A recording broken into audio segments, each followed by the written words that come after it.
Hi guys, சின்ன ப்ரோக்ராமாக வந்து கோயம்புத்தூர் வரைக்கும் போகலான்னு சொல்லிட்டு வண்டியை ஸ்டார்ட் பண்ணி கிருஷ்ணகிரி வந்தாச்சு.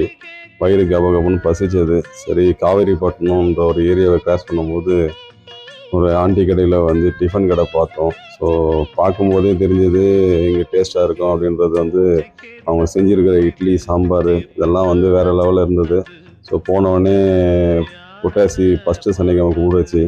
ஸோ அப்போது நம்ம தோசை போடலாம், முட்டை தோசை சாப்பிட்ணுன்னு சொல்லிட்டு முட்டை தோசையை போட சொன்னோம். அவங்க செய்கிறதே வேறு லெவலில் செய்கிறாங்க. இதுதான் அந்த ஸ்பாட்டு, காவேரிப்பட்டினம். அதுக்கு எதிர்க்கவே போர்டு இருக்குது, அந்த ஹோட்டல் இருக்குது.